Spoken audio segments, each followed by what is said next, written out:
बिस्मिल्लाहिर्रहमानिर्रहीम। Fundamentals of entomology से topic आज हम डिस्कस करने वाले हैं general organisation of insect body. सबसे पहले इंसेक्ट की बॉडी की सेगमेंटेशन की बात की गई है। इंसेक्ट की बॉडी बहुत सारे सेगमेंट्स के मिलने से बनती है और ये सेगमेंट्स 3 तरह के रीजन बनाते हैं बॉडी में। एक रीजन का नाम है हेड, दूसरे का थोरैक्स और तीसरा एब्डोमेन। जब सेगमेंट्स की ग्रुपिंग होती है तो ग्रुपिंग से एक फंक्शनल रीजन जो बनता है, इस ग्रुपिंग को कहते हैं टैगमोसिस। जैसे थोरैक्स के अंदर 3 सेगमेंट जुड़े, अब इन सेगमेंट्स की जो ग्रुपिंग हुई इसको कहते हैं टैगमोसिस। हेड के अंदर कोई ज़्यादा सेगमेंटेशन नज़र नहीं आती, लेकिन थोरैक्स में क्लियर सेगमेंटेशन नज़र आती है। थोरैक्स में 3 सेगमेंट्स इकट्ठे हैं और हर एक सेगमेंट में से एक एक लेग्स का पेयर निकलता है। मज़ीद इसके बाद जो बॉडी का हिस्सा है वो है एब्डोमेन। एब्डोमेन के अंदर 11 सेगमेंट्स हो सकते हैं। इंसेक्ट की जो बॉडी वाल है, बॉडी वाल ये सपोर्ट प्रोवाइड करती है। एक्सोस्केलेटन है जो कि बॉडी वाल में एक्सोस्केलेटन रिजिड फाउंडेशन प्रोवाइड करता है, मसल की अटैचमेंट के लिए पॉइंट प्रोवाइड करता है। मसल अटैचमेंट जैसे कि वर्टिब्रेट्स में इंटरनल स्केलेटन पे होती है, इसी तरह एक्सोस्केलेटन पर इंसेक्ट में होती है। Flexible exoskeleton is similar to the spring but it does not stretch. ये जो फ्लेक्सिबल एक्सोस्केलेटन होगा, इनकी लाइफ में ग्रोथ की कुछ स्टेजेस में वो स्ट्रेच नहीं हो सकता लेकिन बेंड हो सकता है। स्प्रिंग की तरह है लेकिन स्ट्रेच नहीं हो सकता। और इसका मज़ीद फंक्शन ये है कि ये सपोर्ट प्रोवाइड करता है, कवर करता है, बॉडी को प्रोटेक्ट करता है। और लास्ट फंक्शन इसका प्रिवेंशन ऑफ डेजिकेशन, इंसेक्ट को डिहाइड्रेट होने से बचाता है। एक्सोस्केलेटन के अंदर से वाटर लॉस नहीं होगा, मुरझाएगा नहीं, इंसेक्ट डेजिकेट नहीं होगा। एक और यहाँ पर टर्म यूज़ की है स्क्लेरोटाइज्ड का। स्क्लेरोटाइजेशन कहते हैं हार्डनिंग ऑफ एक्सोस्केलेटन को।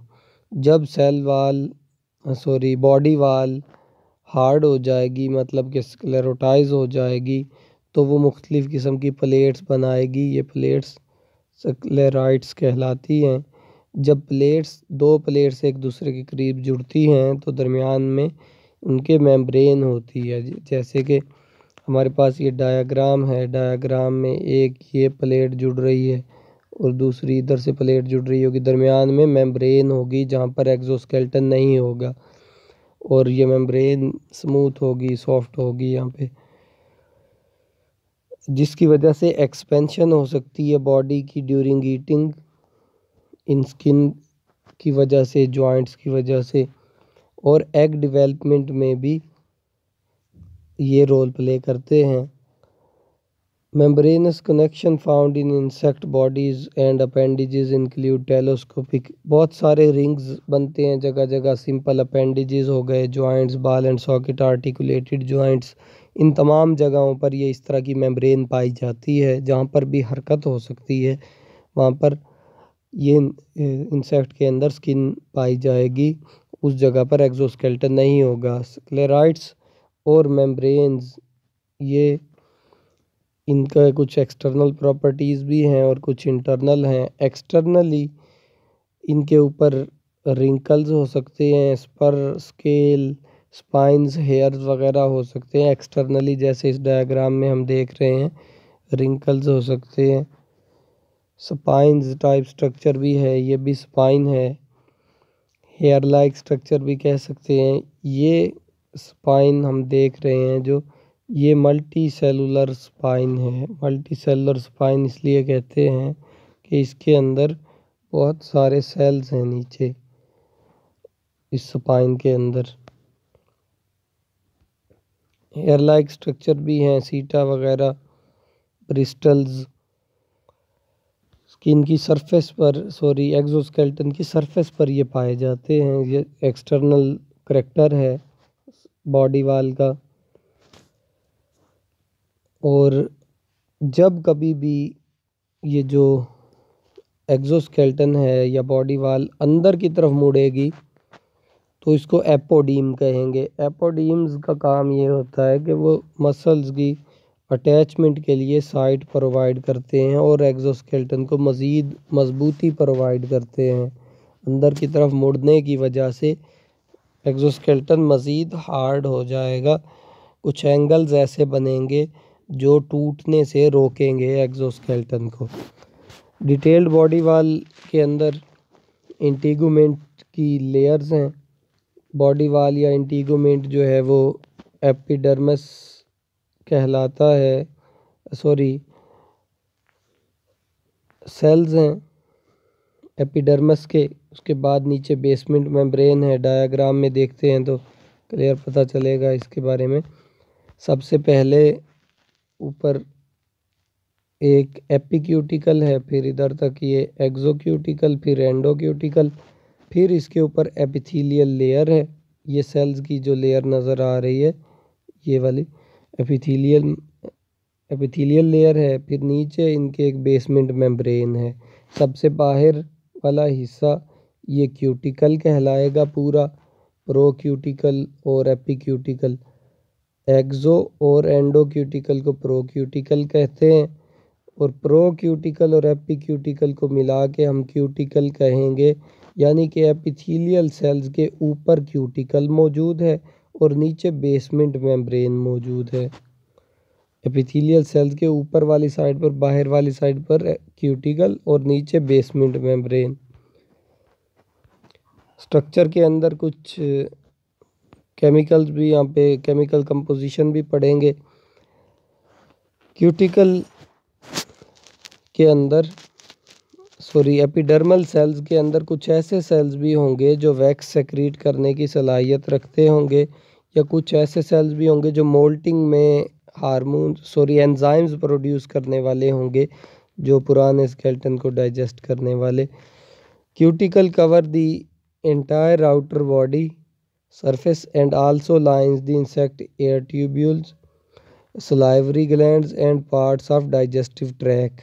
क्यूटिकल हर जगह पर मौजूद है, काइटन की बनी हुई सलाइवरी ग्लैंड्स में भी और एयर ट्यूब्स में, स्पाइरिकल्स वगैरह में भी, ट्रेकिया वगैरह जो इसका हम रेस्पिरेटरी सिस्टम पढ़ेंगे उसमें डिटेल से डिस्कस करेंगे इनको। It is produced by epidermis. Cuticle बनती है एपिडर्मिस से। अब क्यूटिकल की 3 मेन लेयर हैं। प्राइमरी लेयर 3 हैं, एपिक्यूटिकल, एक्सोक्यूटिकल और एंडोक्यूटिकल। इसके बारे में पहले भी हम बात कर चुके कि एक्सोक्यूटिकल और एंडोक्यूटिकल को प्रोक्यूटिकल कहा है। वहाँ पर जो एपिक्यूटिकल है सबसे ऊपर वाली लेयर, उसकी भी मज़ीद 4 लेयर्स हैं।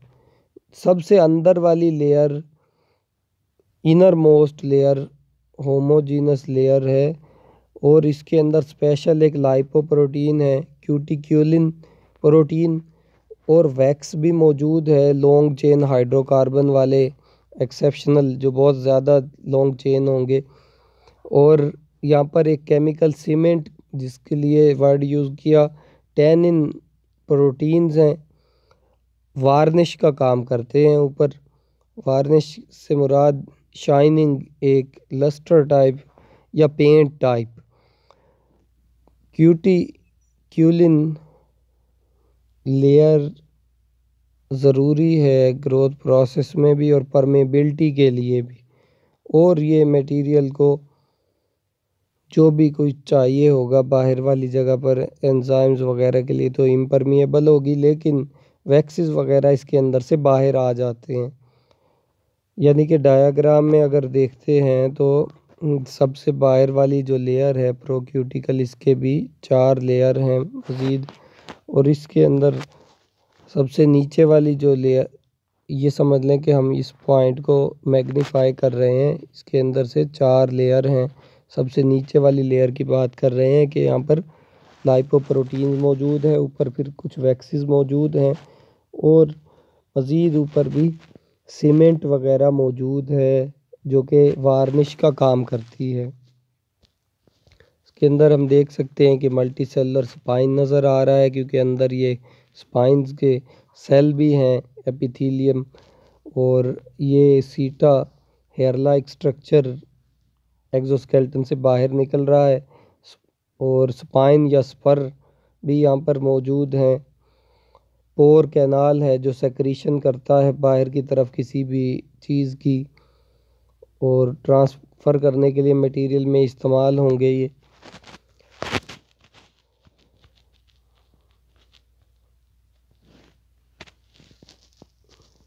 क्यूटिक्यूलिन लेयर इम्परमिएबल है एंजाइम्स के, ताकि पहले से मौजूद जो क्यूटिकल है उसको तोड़ा ना जा सके, एंजाइम्स अंदर से ना गुजर सकें। तो जो पोर्स हम अभी बात कर चुके हेलिकल पोर कैनाल्स हैं, यहाँ पर हेलिकल पोर कैनाल जैसे ये डायग्राम में दिखाई गई हैं, इसके अंदर से मटेरियल पास कर सकता है।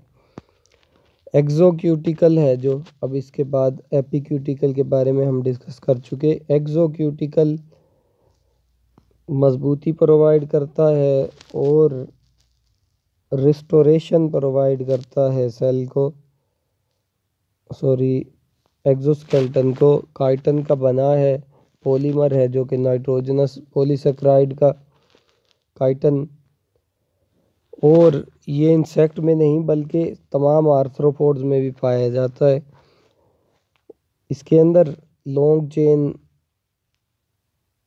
पॉलीमर्स भी मौजूद हैं मज़ीद, जो कि अक्सर लकड़ी में, बालों में और सींग के अंदर, हॉर्न के अंदर भी पाए जाते हैं। मज़ीद इसको हार्ड बनाने के लिए कोई नॉन्स हैं जो कि ब्लड से डिराइव किए जाते हैं इंसेक्ट के, और क्यूटिकल के अंदर शामिल हो जाते हैं, और कभी कभार ये डायरेक्ट शामिल हो जाएंगे, कभी ऐसा भी होगा कि डार्क ब्राउन ब्लैक पिगमेंट भी बन जाएगा, मेलानिन,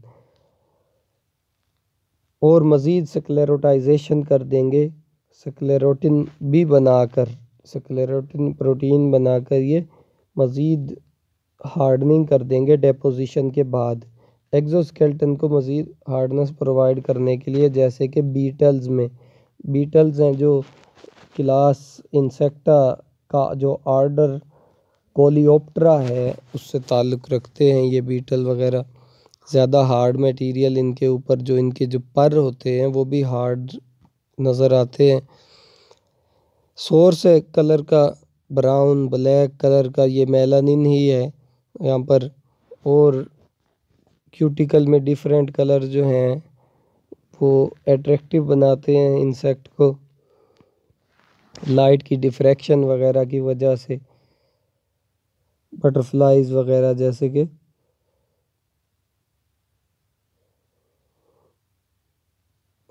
नेक्स्ट लेक्चर में हम हेड के पार्ट, माउथ पार्ट्स वगैरह ये सारे डिस्कस करेंगे। उम्मीद है आपको आज के टॉपिक की समझ आ गई होगी। मज़ीद इसकी रीडिंग करने के लिए आप जो PDF फॉर्म में बुक आपके पास शेयर की गई है वो यूज़ कर सकते हैं। अल्लाह हाफ़िज़।